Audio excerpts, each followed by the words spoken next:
युवाओं को मिलेंगे रोजगार। 27 औद्योगिक समूहों को दिए जाएंगे 32,225 करोड़ के intent to invest letter. Chhattisgarh के मुख्यमंत्री विष्णुदेव साय ने छत्तीसगढ़ की औद्योगिक विकास नीति 2024-30 के संबंध में हितधारकों के साथ संवाद कार्यक्रम में कहा कि छत्तीसगढ़ में नए नए उद्योगों की स्थापना की व्यापक संभावनाएं हैं। यहां मिनरल्स का विशाल भंडार है, बेहतर माहौल है। सीजीबीएसई 10वीं 12वीं प्री बोर्ड परीक्षा का टाइम टेबल जारी। 20 से 29 जनवरी तक परीक्षा होगी आयोजित। छत्तीसगढ़ स्कूल शिक्षा विभाग ने 10वीं और 12वीं के प्री बोर्ड परीक्षा के टाइम टेबल जारी कर दिया।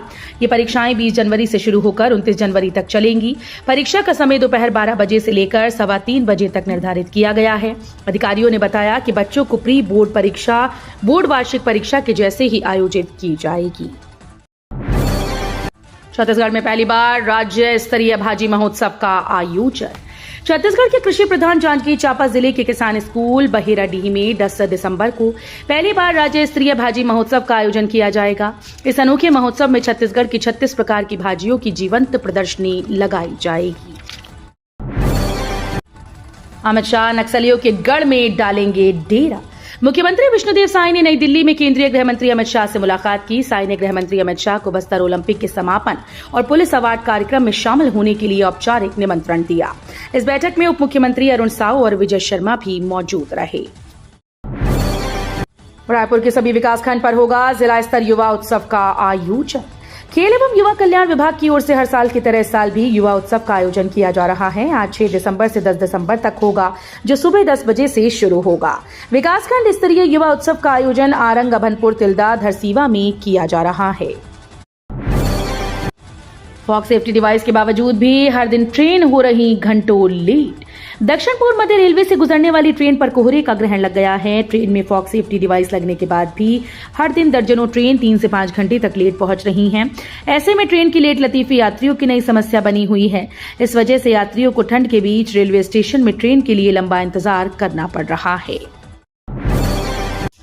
शराब दुकान बंद। इस दिन प्रदेश भर की मदिरा दुकानें रहेंगी बंद। शुष्क दिवस घोषित। प्रदेश में गुरु घासीदास जयंती के अवसर पर जिले में शराब दुकानों को बंद रखने हेतु शुष्क दिवस घोषित किया गया। 18 दिसंबर को प्रदेश की सभी शराब की दुकानें बंद रहेंगी। अगर कोई शराब बेचते या फिर पिलाते पकड़ा गया तो उसके खिलाफ कड़ी कार्रवाई की जाएगी। दरअसल 18 दिसंबर को गुरु घासीदास जयंती के अवसर पर जिले में मदिरा की दुकानों को बंद रखने हेतु शुष्क दिवस घोषित किया गया है। 9 दिसंबर को चिरमिरी आएंगे सीएम साय। जिला अस्पताल सहित विभिन्न कार्यों का करेंगे लोकार्पण और भूमि पूजन। क्षेत्र के विधायक और प्रदेश के स्वास्थ्य मंत्री श्याम बिहारी जायसवाल मुख्यमंत्री आगमन की तैयारियों को लेकर बड़ा बाजार सामुदायिक स्वास्थ्य केंद्र पहुंचे। निरीक्षण के दौरान collector MCB D Rahul Venkat ने स्वास्थ्य मंत्री श्याम बिहारी जायसवाल को तैयारियों का तमाम लेखा जोखा पेश किया। एसबीआई और दुर्ग पुलिस ने किया साइबर जागरूकता कार्यक्रम। नुक्कड़ नाटक के जरिए लोगों को किया अवेयर। साइबर क्राइम के प्रति लोगों को जागरूक करने के लिए स्टेट बैंक ऑफ इंडिया और दुर्ग पुलिस ने संयुक्त रूप से जागरूकता कार्यक्रम का आयोजन किया।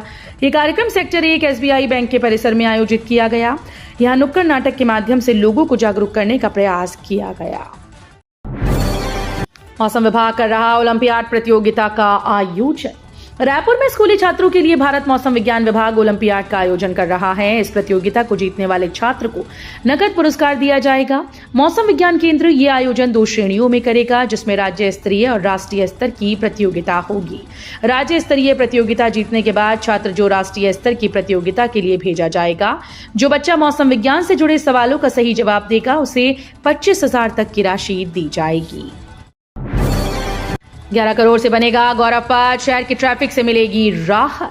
शहर में बढ़ती आबादी और यातायात दबाव के चलते सड़क की आवश्यकता कई वर्षों से महसूस की जा रही थी। आखिरकार राजनांदगांव बाईपास रोड से नवीन बाजार तक गौरव पथ निर्माण के लिए 10 करोड़ रुपए की राशि स्वीकृत की गई। कवर्धा राजनांदगांव बाईपास रोड से पिलारी नहर होते हुए नवीन बाजार तक गौरव पथ निर्माण के लिए 10 करोड़ 78,88,000 रुपए की राशि की स्वीकृति प्रदान की गई। बदलने वाला है छत्तीसगढ़ के इन 3 शहरों का नक्शा। इस प्रोजेक्ट के तहत ट्रायल शुरू। केंद्र सरकार द्वारा डिजिटल इंडिया भूमि अभिलेख आधुनिकीकरण यानी नक्शा पायलट प्रोजेक्ट शुरू किया गया। इस पायलट प्रोजेक्ट में देश भर के 100 शहरों को शामिल किया गया। इसमें प्रदेश के 3 शहर अंबिकापुर, धमतरी और जगदलपुर शामिल हैं। नई रेल लाइन बिछाने की तैयारी। सही समय पर दौड़ेगी लोकल ट्रेन। भिलाई से दुर्ग के बीच टाउनशिप की ओर से 11.6 किलोमीटर लंबी चौथी रेल लाइन बिछाई जानी है। रेलवे से मंजूरी मिलने के बाद वन विभाग ने पेड़ कटाई का काम शुरू कर दिया। दुर्ग की ओर से पेड़ों की कटाई की जा रही है। इससे पहले वन विभाग ने सर्वे किया था। इसमें करीब 1500 पेड़ जद में आ रहे थे। राजनांदगांव को मिशन अमृत 2.0 के तहत 147 करोड़ की सौगात। अमृत मिशन 2.0 के तहत राजनांदगांव को केंद्र सरकार से 147 करोड़ रुपए की बड़ी सौगात मिली। इस योजना के माध्यम से शहर में सीवरेज ट्रीटमेंट प्लांट स्थापित किए जाएंगे, जल संरक्षण को बढ़ावा मिलेगा और सिंचाई की सुविधाओं में सुधार होगा। अमृत मिशन योजना में राजनांदगांव को चयनित शहरों में शामिल किया गया है, जिससे शहर के बुनियादी ढांचे और पर्यावरण प्रबंधन में बड़ा बदलाव आने की उम्मीद है। छत्तीसगढ़ नगरीय निकाय चुनाव में 50% हुई आरक्षण सीमा। छत्तीसगढ़ में नगरीय निकाय चुनाव में आरक्षण को लेकर अध्यादेश जारी हो गया। इसके अनुसार आरक्षण की अधिकतम सीमा 50% रखी गई। इससे ये ओबीसी वर्ग के लोगों को अधिक से अधिक जनप्रतिनिधित्व भी मिलेगा। हालांकि जहां SC/ST की आबादी 50% से ज्यादा है, वहां ओबीसी वर्ग को आरक्षण का लाभ नहीं मिलेगा। अगले सत्र से लागू होने जा रहा नया पाठ्यक्रम। 6वीं में अब 6 के बजाय 9 विषयों की पढ़ाई होगी। राष्ट्रीय शिक्षा नीति 2020 लागू करने के तहत छत्तीसगढ़ में स्कूली और उच्च शिक्षा में कई बदलाव किए जा रहे हैं। कक्षा 1, 2, 3 और 6वीं में नए विषय जुड़ रहे हैं। तीसरी में अब बच्चे 4 की जगह 6 विषय पढ़ेंगे। वहीं 6वीं के छात्रों को 6 की जगह 9 विषय पढ़ाए जाएंगे। सीएम साय ने प्रधान आरक्षक वीरेंद्र कुमार सोरी की शहादत पर किया नमन। छत्तीसगढ़ के सीएम विष्णुदेव साय ने प्रधान आरक्षक वीरेंद्र कुमार सोरी की शहादत पर नमन किया। उन्हें श्रद्धांजलि देते हुए सीएम विष्णुदेव साय ने ट्वीट कर लिखा कि नारायणपुर जिले में सुरक्षा बलों और नक्सलियों के बीच हुई मुठभेड़ में वीर गति को प्राप्त हुए हमारे जाबाज प्रधान आरक्षक वीरेंद्र कुमार सोरी जी की शहादत को नमन करता हूं। गजब कारनामा, ट्रैवल्स कंपनी को दे दी डायल 112 की जिम्मेदारी। 3 बार बढ़ा चुके हैं संचालन। छत्तीसगढ़ के रायपुर प्रदेश में लोगों को इमरजेंसी सेवा के संचालन का काम travels company ABP travels and facility management private limited को दे दिया गया। डायल 112 में पहले ये कंपनी ड्राइवर सप्लाई करने और निगरानी का काम करती थी, लेकिन अब पुलिस मुख्यालय ने पूरा संचालन इन्हीं को दे दिया है। कॉलेजेस में लागू हुई नई शिक्षा नीति। स्वयं पोर्टल से कर सकेंगे अन्य कोर्स की पढ़ाई। संभाग के कॉलेजेस में नई शिक्षा नीति लागू हो चुकी है। नई शिक्षा नीति के तहत हेमचंद यादव विश्वविद्यालय के विद्यार्थियों को वैकल्पिक विषयों की पढ़ाई के विकल्प दिए गए हैं। हालांकि ये वो कोर्स है जो कॉलेजेस में मौजूद हैं, लेकिन जो कोर्स कॉलेजेस में नहीं पढ़ाए जा रहे, उन्हें अब विद्यार्थी भारत सरकार के स्वयं पोर्टल से भी कर सकेंगे। यात्रीगण कृपया ध्यान दें, रेलवे ने एक साथ फिर रद्द की 9 पैसेंजर ट्रेन। रायपुर बिलासपुर मुख्य रेल लाइन पर हथबंद तिल्दा निवरा सेक्शन में 4 घंटे का ट्रैफिक कम पावर ब्लॉक रेलवे लेने जा रहा है। इस वजह से आज 6 और 7 दिसंबर को इन दोनों प्रमुख शहरों के बीच चलने वाली 9 पैसेंजर ट्रेन कैंसिल रहेंगी। रेल अफसरों के अनुसार अभी बिलासपुर कटनी रेलवे लाइन के नरोजाबाद स्टेशन में ब्लॉक खत्म हुआ है। सीजी नगरीय चुनाव की तैयारी। छत्तीसगढ़ में अब नगरीय निकाय और पंचायत चुनाव को लेकर तैयारियां तेज हो गई हैं। 11 दिसंबर को मतदाता सूची का अंतिम प्रकाशन किया जाएगा।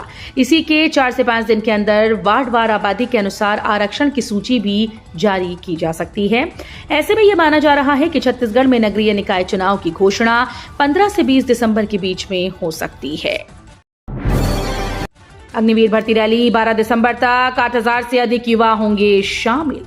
भारतीय थल सेना की अग्निवीर भर्ती रैली का आयोजन पहली बार रायगढ़ जिले में किया जा रहा है। ये रैली 4 दिसंबर से रायगढ़ स्टेडियम में शुरू होकर 12 दिसंबर तक चलेगी। इस भर्ती रैली में छत्तीसगढ़ के सभी 33 जिलों के 8556 सफल उम्मीदवार शामिल होंगे।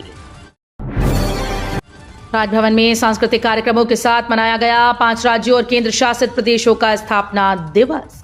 राजभवन में राज्यपाल जेका के मुख्य आतिथ्य में भारत के राज्यों क्रमशः छत्तीसगढ़, मध्य प्रदेश, पंजाब, हरियाणा और केंद्र शासित प्रदेश चंडीगढ़ का स्थापना दिवस हर्षोल्लास के साथ मनाया गया। प्रधानमंत्री नरेंद्र मोदी की पहल पर शुरू की गई केंद्र सरकार के एक भारत श्रेष्ठ भारत कार्यक्रम के तहत विविधता में एकता की भावना को बढ़ावा देने के लिए सभी राज्य एक दूसरे राज्यों का स्थापना दिवस मना रहे हैं। 38,000 किसानों से अब तक 18 लाख क्विंटल धान खरीद। छत्तीसगढ़ के महासमुंद जिले के 182 में से 102 उपार्जन केंद्रों में बफर लिमिट से अधिक धान जाम है। अब धान की आवक धीरे धीरे बढ़ रही है। कुछ दिनों तक यही स्थिति रही तो खरीदी की व्यवस्था बिगड़ सकती है। समितियों ने समय पर धान उठाव करने की मांग की है। छत्तीसगढ़ में प्रवेश कर रही शुष्क हवाएं, या फिर से बढ़ेगी हाड़ कपा देने वाली ठंड। मौसम विभाग ने कहा कि 2 दिनों में बादल पूरी तरह से छंटने की संभावना है। मध्य छत्तीसगढ़ में दुर्ग जिला सहित पूरे संभाग में न्यूनतम तापमान में 1 से 3 डिग्री की गिरावट आ सकती है।